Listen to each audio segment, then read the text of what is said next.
Dear teachers, welcome to JS in English Learning. We are with Unit 1 of the revised PGTRB syllabus, and we are discussing Ben Johnson's Every Man in His Humor. And when we speak about Every Man in His Humor, what type of play is Every Man in His Humor? It is a comedy of humor. Okay, it is based on the theory of humor, four fluid theory. It's called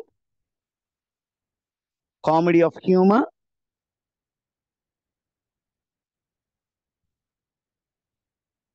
Based on four humor theory. Let's put it like that so that when we keep repeating, you will be able to follow it. Okay. Are you there, teachers? Did you get it? And now, the whole play deals with two important plots.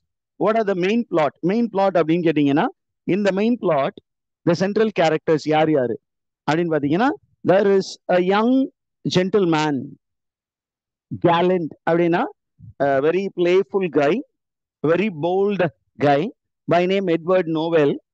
He joins the fashionable London society against his father's wish. Who is his father? The father is Elder Novell. அந்த நேமே பாருங்களேன், சில பிளேல வந்து இந்த name வந்து ரொம்ப சிக்னிபிகண்டா இருக்கும். Knowell, know well, know plus well, one who knows well. இதுல யங் நோவெல் அப்படிங்கிறது he knows what is life, and the elder Novell also knows what is traditional living style. அப்படி நீங்க கூட இன்டர்பிரட் பண்ணலாம், தப்பு கிடையாது. ஓகே, இப்ப the elder Novell என்ன பண்றாரு அப்படின்னா, one fine day he finds a letter. Okay, he gets a letter from somebody in London, and அந்த லெட்டரை வாங்கணும்னா it is addressed Edward Novell. But as a father, he was not supposed to read the letter.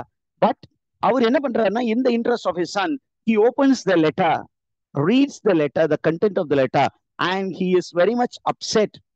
அந்த content of the letter படிக்கும் பொழுது the language that was used, the things that were described were highly, okay, were highly, okay, were highly, okay, how to put it, were highly obscene. Obscene, na? Somewhat vulgar, somewhat tickling, கிளர்ச்சியை தூண்டும் விதமாக ஒரு சில விஷயங்கள் இருக்கு. அந்த விஷயங்களை படிச்சோன்னா இவர் என்ன பண்றாரு, he knows that the writer of the letter will have a very bad influence on his son. அந்த லெட்டரை படிச்ச உடனே என்ன பண்றாரு, அதுல இருக்கிற ஒரு சில விஷயங்களை வந்து இவரால் அக்செப்ட் பண்ணிக்க முடியல. ஏன் அப்படின்னா, அவர் என்ன சொல்றாரு, வா ஜாலியா என்ஜாய் பண்ணலாம் அப்படிங்கிற மாதிரி, லைஃப என்ஜாய் பண்ணலாம் அப்படின்னு சொல்லக்கூடிய ஒரு சில விஷயங்கள் எல்லாம் அந்த லெட்டர்ல இருக்கிறத பாக்குறாரு.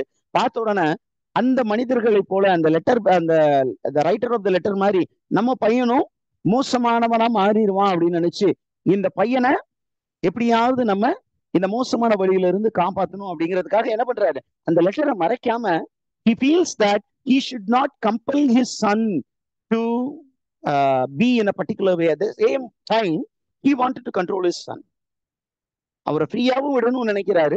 ஏன் அப்படின்னா, a father, if he is control his son, the son may rebel. அந்த அளவுக்கு விட்டுறக்கூடாது. அதே நேரத்துல ஒரு நல்ல தகப்பனாவும் இருக்கணும் முயற்சி பண்றாரு. இருந்தாலும் ஒரு நல்ல தகப்பன் அப்படிங்கிறத அவர் எப்படி புரிஞ்சுக்கிறாரு அப்படின்னா, பையனை பின்னாடியே ஃபாலோ பண்ணணும், அவனை தவறான வழிக்கு விட்டுறக்கூடாதுன்னு முயற்சி பண்றாரு. இப்ப இந்த பையன் என்ன பண்றான் அப்படின்னு கேட்டீங்கன்னா, அவன் எங்க போகணும்னு நினைக்கிறான், லண்டன் போகணும்னு நினைக்கிறான். அங்க லண்டன்ல fashionable society, unconventional life, fashionable life, fashion அப்படின்னு கேட்டீங்கன்னா அன்கன்வென்ஷனல் லைஃப் அப்படின்னு நினைத்து கொண்டிருந்த மக்கள், ட்ரெடிஷ்னலா இல்லாம ரொம்ப மாடர்னா, அல்ட்ரா மாடர்னான லைஃப் வாழ்ந்து கொண்டிருந்த மனிதர்கள், அதான போலியான வாழ்க்கை வாழ்ந்து கொண்டிருந்த மனிதர்கள். அதுல இங்க நமக்கு ரெண்டு நேம்ஸ் கொடுத்திருக்காங்க. யாரு அப்படின்னா, one is a bohemian poet Matthew. Matthew, who was not a real poet, but was pretending to be a good poet. Did you understand who is Matthew? A fashionable gentleman who claims to be a poet, whose verse are plagiarized.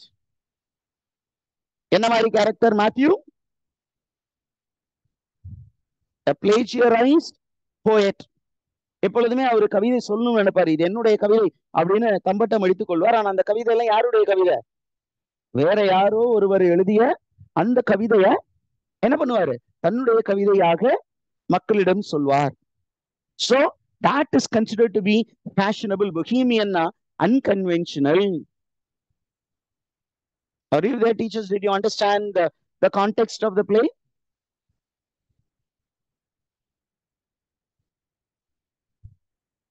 Yes. அதற்கு அடுத்தது he wanted to meet another person. யாரு அப்படின்னு கேட்டீங்கன்னா, it is a soldier called Bodadil. A soldier called Bodadil. Okay, அவரை பத்தி என்ன சொல்லியிருக்கோம்? He is a braggart. Braggartனா, who is a braggart? Bloody beggar அப்படின்னு சொல்லுவோம். Braggart means a boastful man. Who is a braggart?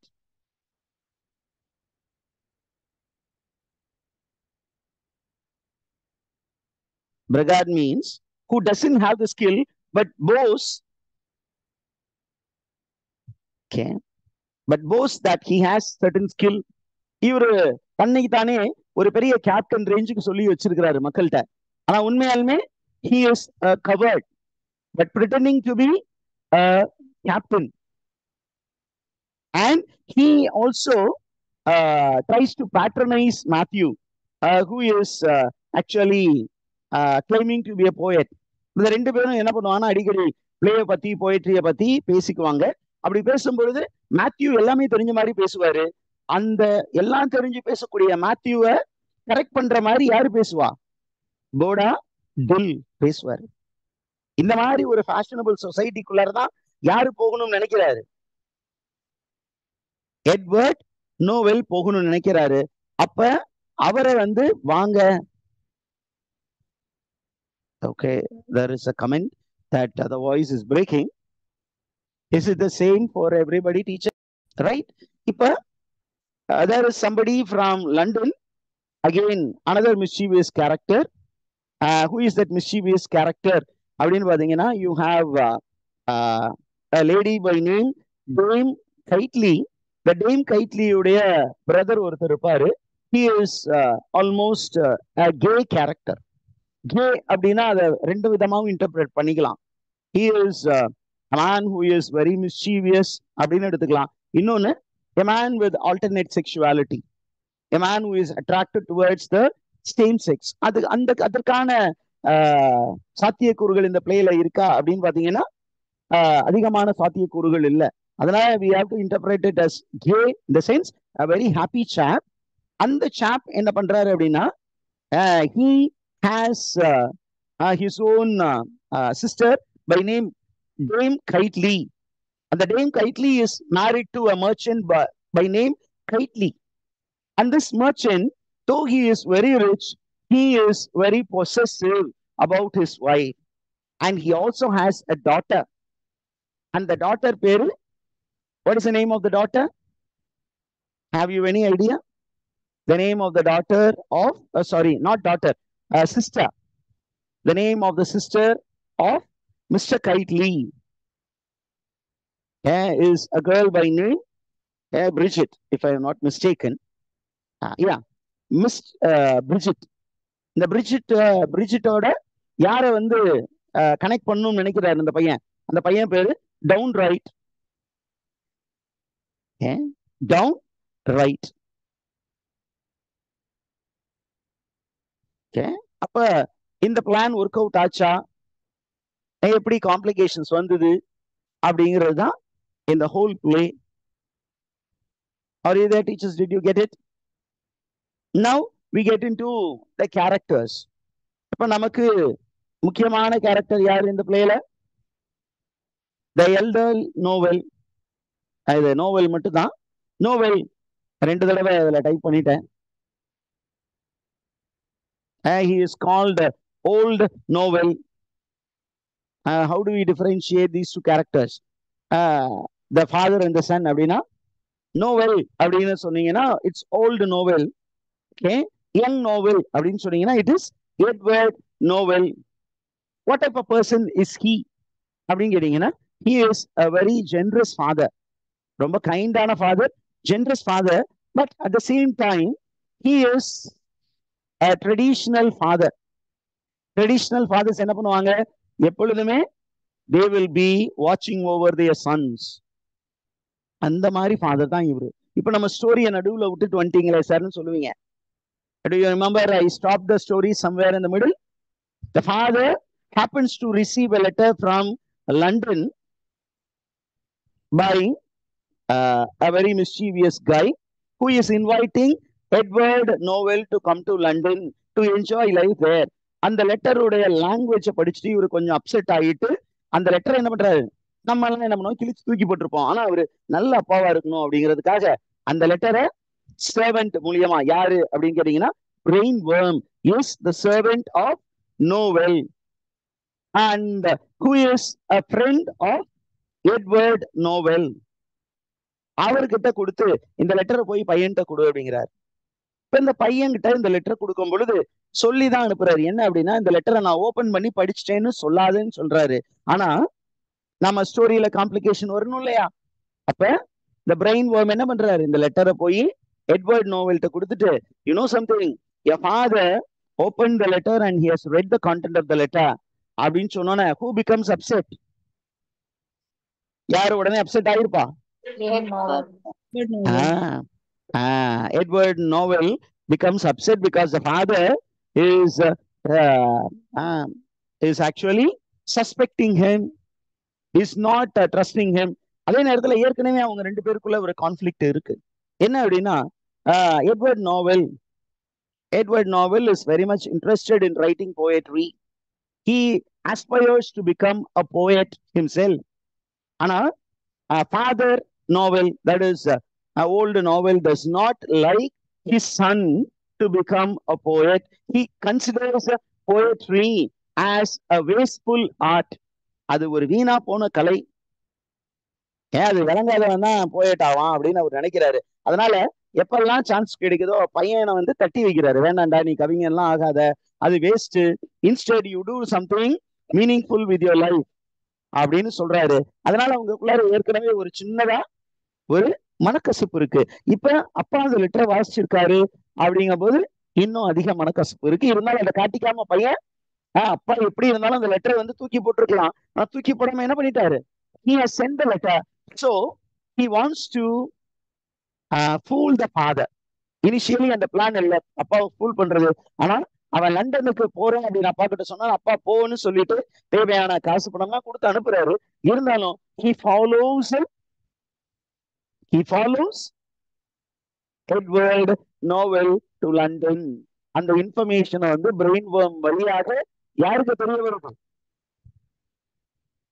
Edward நோவெலுக்கு தெரிய வருது. And they plot together in order to fool the father. Did you understand this concept? Yes, sir. Okay.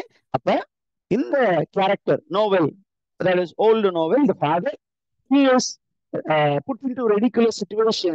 He is tricked by his son and his servant. The servant plays a very important role. எப்படி Shakespearean பிளேல clown இருக்காங்களோ அதே மாதிரி servants வந்து கொஞ்சம் முக்கியமான role கொடுத்துருப்பாரு. அதே மாதிரி இங்க brain worm plays a very important role. He has several disguises in the play. அவங்க எல்லாருமே ரெண்டு பேரும் சேர்ந்து என்ன பண்றாங்க, ஓல்டு நோவெலை பயங்கரமா கேலிக்கும் கிண்டலுக்கும் உள்ளாக்குகிறார்கள். At last the father realizes his mistake and tries to correct his mistake. That is a father character. இப்ப father உடைய son யாரு, who is the son of old Nowell? Edward Nowell. Edward Nowell. The Edward Nowell is a very bright young student. He's a very bright fellow, very intelligent fellow, studious fellow. But அவருக்கு ஒரே ஒரு problem இருக்கு. என்ன அப்படின்னா, he is very much interested in poetry. He devotes too much attention to poetry. And the father is unhappy with this habit. He considers that his son is spending much time in that fruitless and unprofitable art. அது fruitless art sir. அதுல இருந்து என்ன sir வரப்போகுது? அதை வச்சு பெரிய காசு நம்ம பார்க்க போறீங்க அப்படின்னு அவரு வேண்டாம் அப்படின்னு சொல்றாரு. ஆனால் இவர் என்ன பண்றாரு? Edward novel, he joins with his friend by name Wellbred.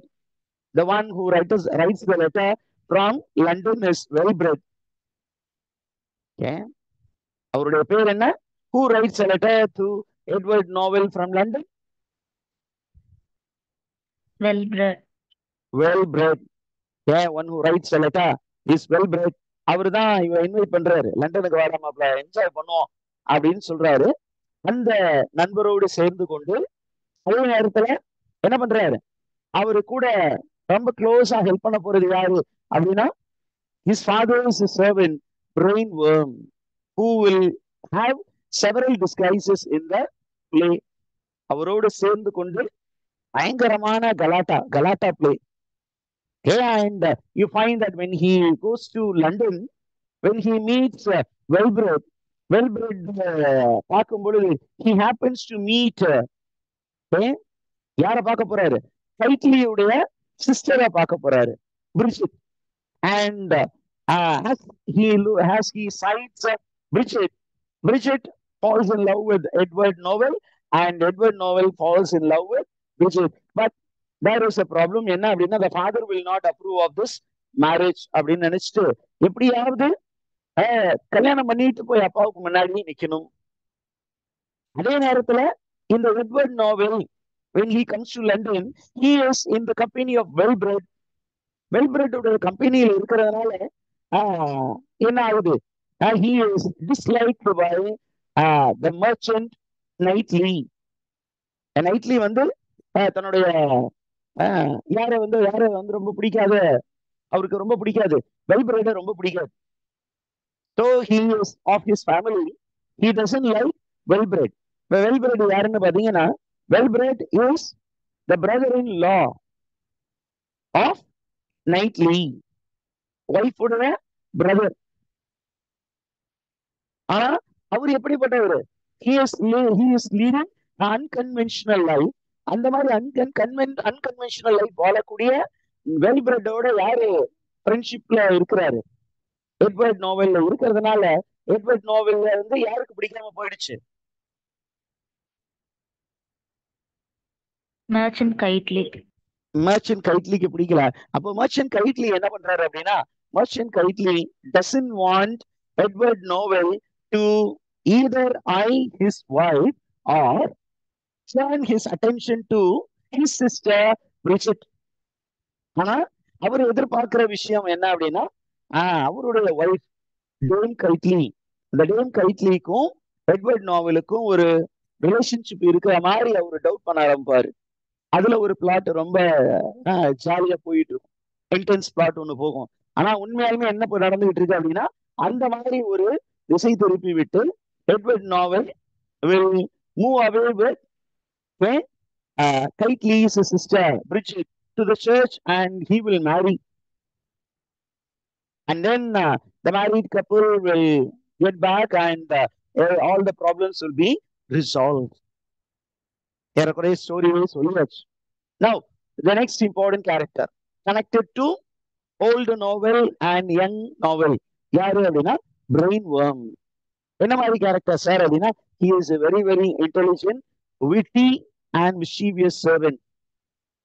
Okay, and normally in the character is modeled upon Roman comical character. Roman பிளேல இந்த மாதிரி ரொம்ப விட்டியான ஸ்லேவ்ஸ் இருப்பாங்க, அந்த மாதிரி ஒரு கேரக்டரை தான் பென் ஜான்சன் இங்க உருவாக்கி இருக்காரு. ஏன் அப்படின்னா, this play is supposed to be comedy, and it is supposed to be of the classical genre. Classical play மாதிரி இருக்கிற மாதிரி தான் இங்கேயும் உருவாக்கி இருக்காரு. ஆனா என்ன, நீங்க இந்த ப்ரொலாக்ல போகும்போது சொல்லுவாரு, the main play contains all the elements of a classic but lacks only the chorus. என்ன இல்லைங்கிறாரு? கிரீக் டிராமால கோரஸ் இருக்கும், இந்த பிளேல என்ன இருக்காது? கோரஸ் இருக்காது அப்படிங்கறத ப்ரொலாக்ல சொல்லிடுவாரு Ben Jonson. And he will make it very clear. என்ன அப்படின்னா, this play is written using what is it, the theory of four fluids.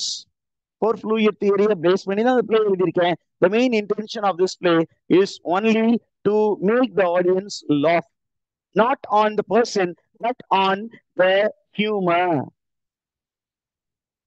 பர்சனை வந்து அட்டாக் பண்றது என்னுடைய எய்ம் இல்ல, பட் ஹியூமரை மட்டும் தான் நான் அட்டாக் பண்ண போறேன்.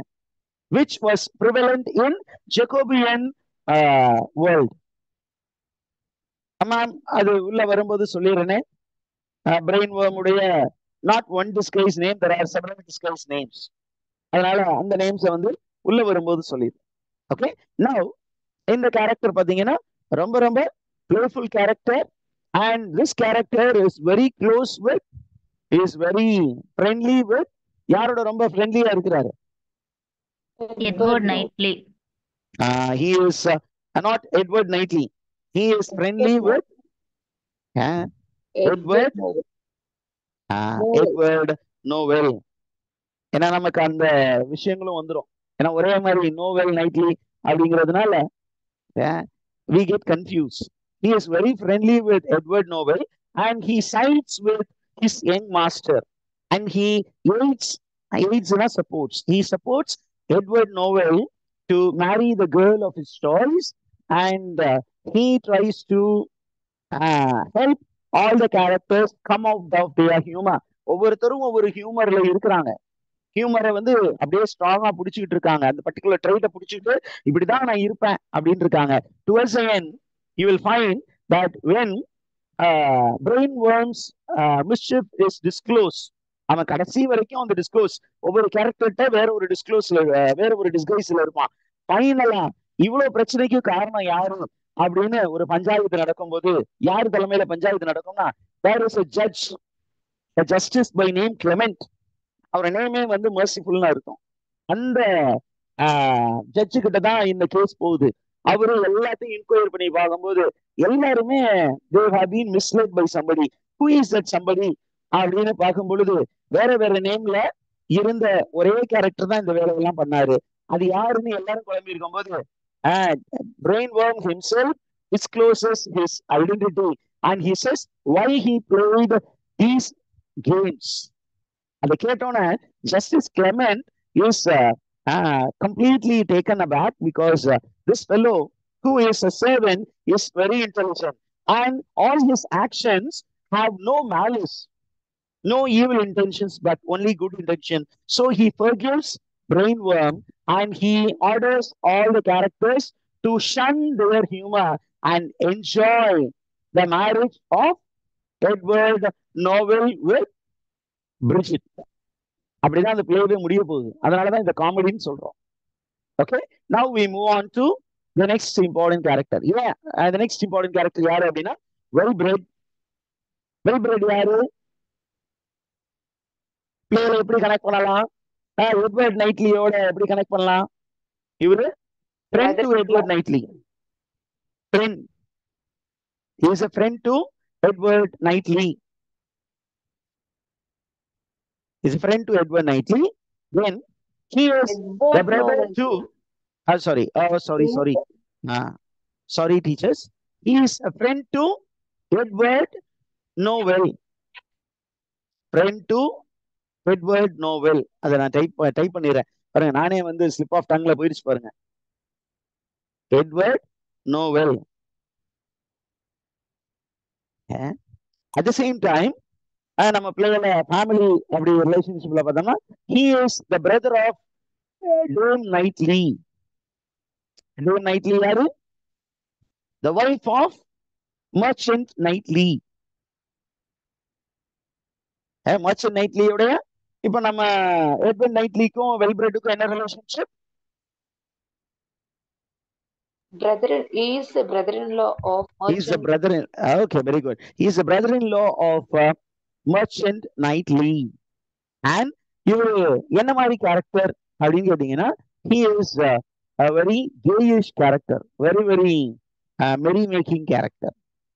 Okay, impish young bachelor. He is a bachelor impishna someone who is prone to mischief, a mischief monger, குறும்புக்கார மட்டை. இந்த திருநெல்வேலி இந்த கடற்கரை பகுதியெல்லாம் மட்டன் ஒரு வேர்டு பயன்படுத்துவாங்க. குறும்புக்கார மட்டை, சேட்டை பிடிச்சவன், பயங்கர சேட்டை. என்ன பண்ணுவானா, he tries to make mischief and he wants to see how people suffer and he takes pleasure in that. இதை நெகட்டிவா சொல்லணும்னா சாடிஸ்ட்னு சொல்லுவாங்க, பாசிட்டிவா சொல்லணும்னா மெரி மேக்கர் அப்படின்னு சொல்லலாம். இவர் என்ன பண்றாரு, in the beginning of the play he writes a letter and in the letter the letter is bit enticing. யாரை என்டைஸ் பண்ணணும்னு நினைக்கிறாரு, யங் நோவல எட்வர்ட் நோவல வந்து என்டைஸ் பண்ணி எங்க கொண்டு வரணும், ஏன்டா லைஃப் ஜாலியா என்ஜாய் பண்ற, சிட்டிக்கு வாடா, ஏன்டா சப்பர்ப்ல இருக்க, மெயின் ஏரியாவுக்கு வா, நல்ல பப்பு டிஸ்கோத்து அப்படின்னு ஜாலியா இருக்கலாம் அப்படிங்கிற மாதிரி எழுதியிருக்காரு. இதை யாரு படிச்சுட்டா, ஓல்டு நாவல் படிச்சுட்டாரு. and he is very much shocked by its disrespectful terms that are being used. Well-bred பொறுத்தவரை that is normal language, normal way of writing, but a senior man, a traditional man அது வாசிக்கும் போது this is most ugly things which are written. அதனாலதான் அவர் என்ன பண்றாரு, நம்ம பையனை follow பண்ணணும், ஏன் டவுனுக்கு போய் கெட்டு போயிடுவான். இந்த மாதிரி உங்களுக்கு எல்லாம் நடந்திருக்கலாம். ஒரு தடவை உங்களை வில்லேஜ்ல இருந்து ஒரு வில்லேஜ் பேக்ரவுண்ட் சிட்டி பேக்ரவுண்ட் அனுப்பும்போது பேரண்ட்ஸ் பின்னாடியே வருவாங்க. காலேஜ்ல சேர்த்து விட்டோன்னே நம்ம வந்து காலேஜ் உள்ளர போறோமா அப்படின்னு பார்ப்பாங்க. வெளியில வரும்போது சில நேரத்துல வந்து பைக்லயோ சைக்கிள்லயோ வந்து நின்று நம்மளை கூட்டிட்டு வருவாங்க, ஏன் பிள்ளை கெட்டு போயிடும். அந்த மாதிரி ஒரு ஃபாதர் இஸ் ஓல்டு நோவெல். அப்ப இந்த வெல்பிரெட் வந்து ஏன் இந்த இந்த பிளேல என்ன கேரக்டர் அப்படின்னு கேட்டீங்கன்னா, is a character who is the reason for old novel to follow Edward Novel to London. He is the stimulus. Are you there, teachers? இன்னொரு முக்கியமான ரோல் இவருக்கு இருக்கு, என்ன அப்படின்னு கேட்டீங்கன்னா, okay, when old novel is very busy following his son with the help of brainworm the servant, it is this well-bred who is actually diverting the attention of old novel and he aids Edward to marry Miss Bridget. Edward வந்து யாரை கல்யாணம் பண்ணிக்க நினைக்கிறாரு, பிரிட்ஜிட்ட கல்யாணம் பண்ணிக்க நினைக்கிறாரு. இதுக்கு ரெண்டு பேரும் எதிரிகளா இருக்க போறாங்க. யாரு, ஒண்ணு வந்து மர்ச்சன்ட் நைட்லி. ஏன் அப்படின்னா மர்ச்சன்ட் நைட்லி வந்து வெல்பிரெட்டோட யாரை பார்த்துட்டாரு, எட்வர்ட் நோவெல்ல பார்த்துட்டாரு. அதனால அவரும் மோசமான பையன் நினைச்சிருப்பாரு. இப்ப தன்னுடைய சிஸ்டரை எப்படி கல்யாணம் பண்ணி விடுவாரு, அதனால அவரையும் டிஸ்ட்ராக்ட் பண்ணணும். அவரை டிஸ்ட்ராக்ட் பண்ணோம்னா அவருடைய ப்ரீஆக்குபேஷன் யார் மேல இருக்கணும், தன்னுடைய ஒய்ஃப் மேல திருப்பணும். அப்ப ஒய்ஃப் வந்து யங் எட்வர்டோட ஒரு கனெக்ஷன்ல இருக்கா அப்படின்னு ஒரு ரூமரை கிரியேட் பண்ணி விடணும். இதற்கான அக்கேஷன்ஸை உருவாக்கி விடுவாரு. யாரு, பிரெயின்வொர்ம் தான் இந்த வேலையெல்லாம் பார்க்க போறது. அப்ப அவர் என்ன நேரமும் ஒய்ஃப் பின்னாடியே தெரிய வச்சுட்டு, ஒய்ஃப் பின்னாடி தெரியற நேரத்துல அல்லது ஒய்ஃப் வந்து வேற இடத்துக்கு போயிருப்பாங்க, அந்த இடத்துக்கு ஒய்ஃபை ஃபாலோ பண்ணி அவரு போவாரு. அப்படி போற நேரத்துல இந்த வீட்டுல இருந்து பிரிட்ஜிட்ட வெளியில டிரான்ஸ்போர்ட் பண்ணி எட்வர்ட் நோவெலுக்கு திருமணம் செய்து வைக்கக்கூடிய வேலையை பாக்குறது யாரு அப்படின்னு கொஸ்டின் கேட்பாங்க. யாரு அந்த வேலையை பார்த்தா, brainworm. பாருங்க, brainworm, brainworm, character who can get into the brain of people and trouble them. ஒரு படத்துல வந்து டயலாக் வரும், இந்த வாத்தி மனசு இந்த என்னுடைய பிரெயின் குள்ளர என்ன பண்ணிருக்கான், கொடைச்சல கொடுத்துக்கிட்டே இருக்கான். மாஸ்டர் ஒரு படத்துல ஹீரோவை பத்தி வில்லன் விஜய் சேதுபதி சொல்றது, மாஸ்டர் மைண்டுக்குள்ள ஏதோ பண்ணிக்கிட்டே இருக்காயா, என்னன்னா குடைச்சல் கொடுத்துக்கிட்டு இருக்கான். அந்த மாதிரி குடைச்சல் கொடுக்குற கேரக்டர் தான் brainworm. Do you get this characters? ஏன்னா கேரக்டர் பேஸ்ட் கொஸ்டின் வரலாம்னு எனக்கு தோணுது, அதனால I am spending little time here. Next character is captain Bobadill. Who is the character? Captain Bodadil என்ன மாதிரி கேரக்டர் அப்படின்னா he is not a genuine captain but a man who boasts that he is a captain. Okay? What is he known for அப்படின்னா he is fond of quoting snatches of Elizabethan play. Particularly இவர் எந்த பிளேல இருந்து code பண்ணுவார் அப்படின்னா அடிக்கடி he quotes from the Spanish tragedy. Spanish ட்ராஜடியில இருந்து அடிக்கடி கோட் பண்ணுவார். ஆனா உண்மையான கேப்டனா, ரொம்ப ஸ்ட்ராங்கான மேனா, போல்டான மேனா, வேலியன்ட் மேனா அப்படின்னா வேலியன்ட் மேன் கிடையாது. அடிக்கடி தான் வந்து அந்த சண்டை அந்த இடத்துல போய் போர் புரிந்தேன், இந்த இடத்துல போர் புரிந்தேன்னு சொல்லுவாரு. ஆனா உண்மையாலுமே his real nature is very foolish and he is very cowardly. But ஒரே ஒரு நல்ல விஷயம் என்ன அப்படின்னா he is not evil, he is good fellow. சும்மா ஒரு பிளேஸ்ல இந்த மாதிரி கம்பட்டம் அடிச்சுக்கிட்டு இருக்காரு. அதே நேரத்துல என்ன அப்படின்னு கேட்டீங்கன்னா one of his what is the greatness of this character அதை பேஸ் பண்ணி கூட கேட்கலாம். when this play was enacted in the 19th century, captain Bobadill character வேணும்னு ஒரு ஆள் ஒத்த காலில் நின்று அந்த கேரக்டர் தான் நடிச்சிருக்காரு. யாரு அப்படின்னு கேட்டீங்கன்னா அவர் ஃபேமஸ் நாவலிஸ்ட் சார்ல்ஸ் டிக்கன்ஸ்.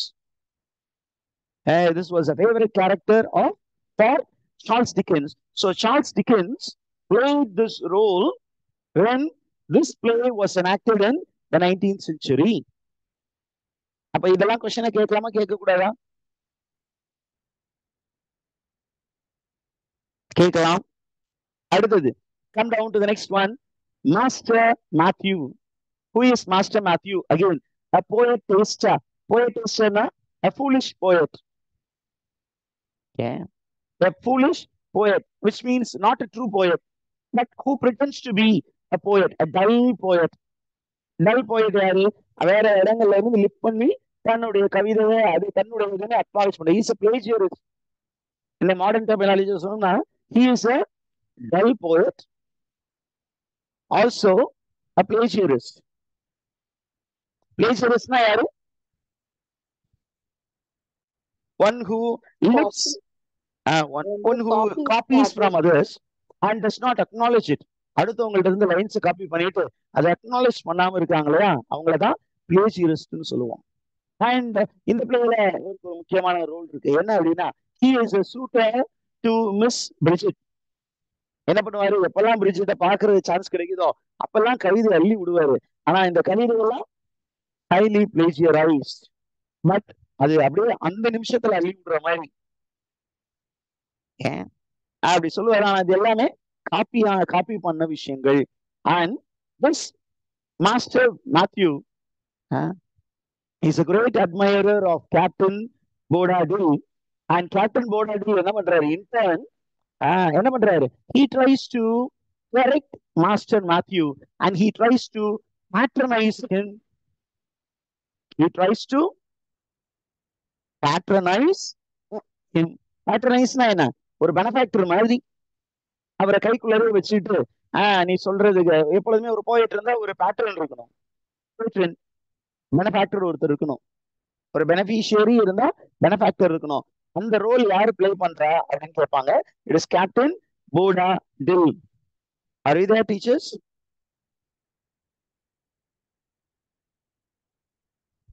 இதுல இந்த மாதிரி டுபாக்கூர் கேரக்டர்ஸ் இருக்கும்போது அந்த டுபாக்கூர் கேப்டன் போடாபில் இருக்காரு இல்லையா, அவரை வந்து பெரிய ஹீரோவா பார்க்கக்கூடிய ஒரு கேரக்டர் இருப்பாரு.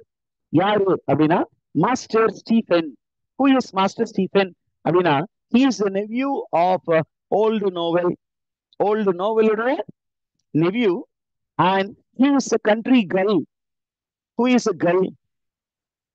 Any idea about the word girl? நீங்க alchemist படிச்சிருந்தீங்கன்னா you will know the meaning of the word girl. Girl means a cheat, a fraud. A cheat or a fraud. ஒரு ஃப்ராடு பையன்.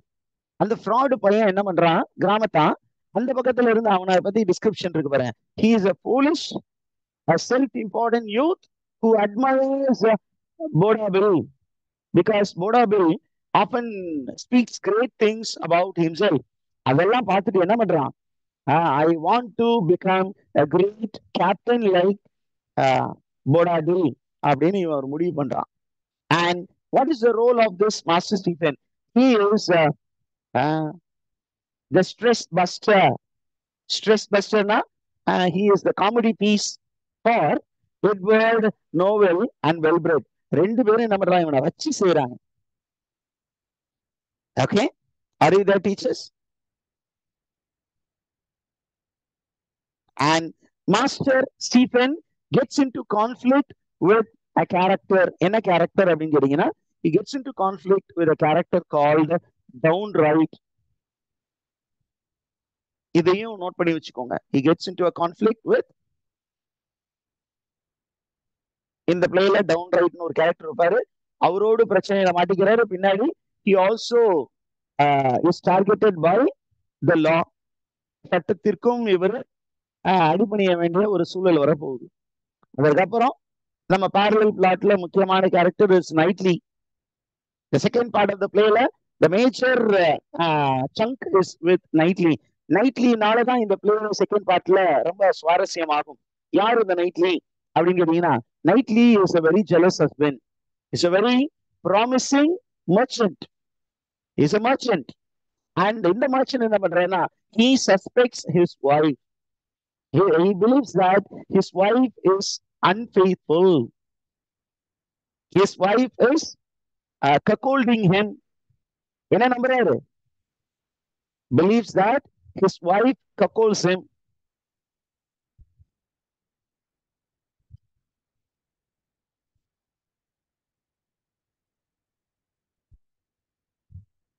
Cuckolds அப்படின்னா a lady having extramarital sexual affair and maintains it as a secret. ஹஸ்பண்டுக்கு தெரிஞ்ச சண்டை வந்துட்டு பிரிஞ்சு போயிருவாங்க. ஆனா ஃபேஷனபிள் சொசைட்டில லேடிஸ், நீங்க இந்த ஸ்கூல் ஃபார் ஸ்கேண்டல் அந்த மாதிரி பிளேல எடுத்தீங்கன்னா, that was considered to be a light life.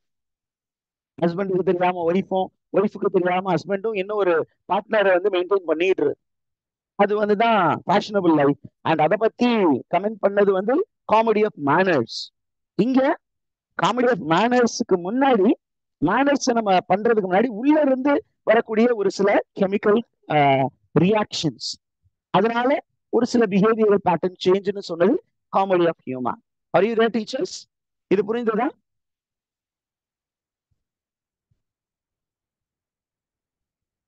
சரி, இப்ப கைட்லிய இந்த மாதிரி ரொம்ப ஜெலஸா மாத்துனது யாரு? Who fools நைட்லி அப்படின்னா, it is his brother-in-law, Wellbred. Who fools nightly?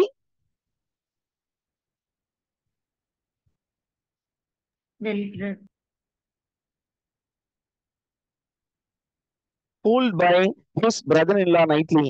And இவன் என்ன பண்றான் அப்படின்னா, இந்த Wellbred, he makes Knightley believe that Wellbred's sister is having an affair with Edward Novel. And Edward Novelக்கு பின்னாடி தன்னுடைய ஒய்ஃப் போயிட்டா அப்படின்னு நம்பிட்டு, அவ வந்து வீட்டுக்குள்ளார இருக்காளா இல்லையான்னு பாக்குறதுக்காக இப்போ அப்படி வந்து ஒரு ஆள் என்ன சொல்றாரு, உன் ஒய்ஃப் இங்க இல்ல, வேற ஒரு வீட்டுக்கு போயிட்டா, வேற ஒரு ஆளுடைய வீட்டுக்கு போயிருக்கா அப்படின்னு அந்த ஆளுடைய வீட்டுக்கு தேடி அங்க போறாரு. போறது மட்டும் இல்லாம அந்த வீட்டில் இருக்கக்கூடிய அந்த மேன் கிட்டையும் என்ன பண்றா, என் ஒய்ஃப் இந்த மாதிரி ஒரு ரிலேஷன்ஷிப்ல இருக்கிறா, உன் ஒய்ஃபா அடிக்கடி பார்க்க வர்றா அப்படின்னா என்ன அர்த்தம்? என் வீட்டுல இல்லாம உன் வீட்டுக்கு வர்றானா? Your wife is actually running brothel centre அப்படின்னு சொல்லி அங்கேயும் ஒரு பிரச்சனையா யாரு கிரியேட் பண்ண போறான்? Kitely is going to confuse a man. And the man is going to beat his wife, believing that his wife is actually running a brothel. And அந்த brothel ஒரு மெம்பர் தான் யாரு? Dame Knightley. அதனால ஒரு பிரச்சனை வரப்போகுது. அந்த பிரச்சனை யாருக்கிட்ட போகுது? ஜஸ்டிஸ் கிளமெண்ட் கிட்ட போகுது. இந்த மாதிரி 3-4 இஷ்யூஸ் போகுது. இந்த 3-4 இஷ்யூஸுக்கும் பின்னாடி யாரு இருக்கா அப்படின்னா, வேற வேற கேரக்டர் இருக்கா. அந்த கேரக்டர் எல்லாம் யாரு பிளே பண்ணிட்டு இருக்கா? Brain worm. Are you there, teachers? Did you understand all these things? Now, Dame Knightley. Dame Knightley யாரு? How will you அப்படியே போட்டுருவோமா இங்கேயும், so that it will be easy for you to follow. She is the wife of Knightley. KNITLEY தானே? LY.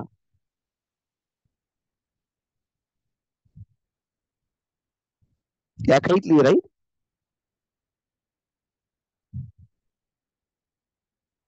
Kitely, Dame Kitely, wife of Kitely, and she is also the sister of Well-bred. Well-bred. The Well-bred அப்படிங்கிற name வந்து it's very ironical. The name is very ironical. Well-bred. Well-bred அப்படின்னா நல்லா வளர்த்துருக்காங்கப்பா உன்ன அப்படின்னு சொல்ற மாதிரி அவருடைய பிஹேவியர் இருக்க போகுது. And she is a very attractive young girl who enjoys company அப்படின்னா company of young people, both male and female. And என்ன பண்றா? Yeah, you find that she is actually used negative எடுத்துக்காதீங்க. She is used in the plot by her own brother Well-bred, who sends her to the house of a person by name Cobb. அந்த Cobb உடைய wife வந்து யாருக்கு friend? Dame Kitelyயோட friend. அப்ப அவளை பார்க்க போறா அப்படின்னு ஒரு கேர்ள். அவளை பார்க்க போற நேரத்துல ஏற்கனவே Cobb வந்து brain washed by Kitely that his wife is disloyal to him. அதனால அங்க ஒரு பெரிய கன்ஃபியூஷன் நடக்க போகுது. அடுத்தது Downright. Downright is also a very important character. யார் இந்த Downright? What is his profession அப்படின்னு கேட்டீங்கன்னா, he is a country squire, a very blunt country squire. He is Well-bred's half brother. And this fellow is a humorless character. Humorless character அப்படின்னு கேட்டீங்கன்னா இது என்ன humour? 4 humors என்ன type of humor is dominant in this character? Last humor சொன்னோம் இல்லையா? Phlegmatic. Am I right, teachers? Phlegmatic humor தானே?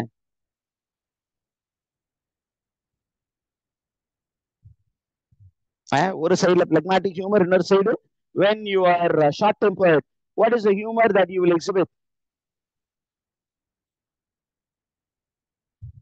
Choler, right? Choleric humor. Choleric humor-உம் phlegmatic humor-உம் exhibit பண்ணக்கூடிய ஒரு character Downright. And இவர் என்ன பண்ணுவாரு? He is known for irritating, insulting people. He irritates Captain Bodadil, and he is beaten up by Captain Bodadil. இதுக்கப்புறம் நம்ம பிளாட்டுக்குள்ள வரும்போது மற்ற விஷயங்கள் சொல்லுவோம். நமக்கு சாங்குவினரி ஹியூமரை வந்து ரெப்ரசென்ட் பண்ணக்கூடியது, அதாவது பிளட். இஃப் பிளட் டாமினேட்ஸ், ஒருத்தர் ரொம்ப எப்படி இருப்பாங்க? ஜாலியா இருப்பாங்க, சோசியபிளா இருப்பாங்க. அதை பத்தி சொல்லக்கூடிய கேரக்டர் யாரு அப்படின்னா Justice Clement.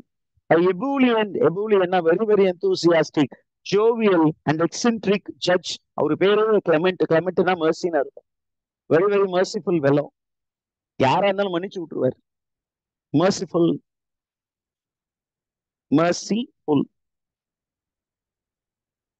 And this fellow is a judge. He is a justice, and he is actually the one who is resolving all the issues towards the end of the play. And he is very much amused by Brainworm's pranks. And he is also approving of the marriage of Edward Nowell with Miss Bridget. Okay, va? And towards the end, he corrects all the characters. Particularly, he corrects Captain Bodadil and Matthew, and one more character, the country girl, yaru? Stephen. Am I right? Yes, sir. Okay. அடுத்தது ரெண்டு முக்கியமான character. ஒன்னு யாரு அப்படின்னா Oliver Cobb. He is a water bearer. Oliver Cobb is a water bearer, and he is actually running a cheap inn. He is running a cheap inn, and in the cheap innல நார்மலா ஒரு captain தங்க கூடாது. ஆனா அவருடைய இன்னுல தான் யாரு தங்கி இருக்கு? கேப்டன் போடாடில் தங்கி இருக்காரு. உண்மையாலுமே போடாடில் ஒரு பெரிய கேப்டன், அதானே பெரிய இடத்துல தங்கி இருப்பாரு. He is only a fraud, pretender. அவரு அங்க தங்கி இருக்க தப்பே கிடையாது. இந்த ஆலிவர் காப் எப்படிப்பட்டவர் அப்படின்னு பாத்தீங்கன்னா, he is a mixture of stupidity and native wit, and he is beat up by Captain Bill. And Captain Bill வந்து இவர் அடிச்சிடுறாரு. அடிச்சதுனால அவர் என்ன பண்றாரு? He goes and complains to Captain Justice. கேள்வின இடத்துல நம்ம பின்னாடி பாத்தீங்கன்னா என்ன பண்றாரு? He quarrels with his wife because he believes that his wife is running a brothel. அவரை ஒய்ஃப் அடிச்சிட்டதுனால ஒய்ஃபும் போய் யாருகிட்ட கம்ப்ளைண்ட் பண்ண போறாங்க? ஜஸ்டிஸ் கிளமெண்ட்ட கம்ப்ளைண்ட் பண்ண போறாங்க. ஏன்டா ஒய்ஃப் அடிச்ச அப்படின்னு யாரு தூக்கிட்டு போறாங்க? நம்ம ஆலிவர் காப தூக்கிட்டு போறாங்க. Now coming to tip.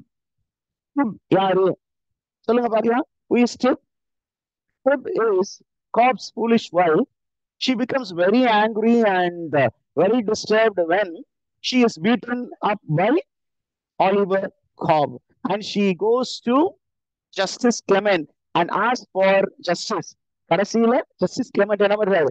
ரெண்டு பேரும் சமாதானப்படுத்தி திருப்பியும் ஒண்ணு சேர்த்து வச்சிருவாரு.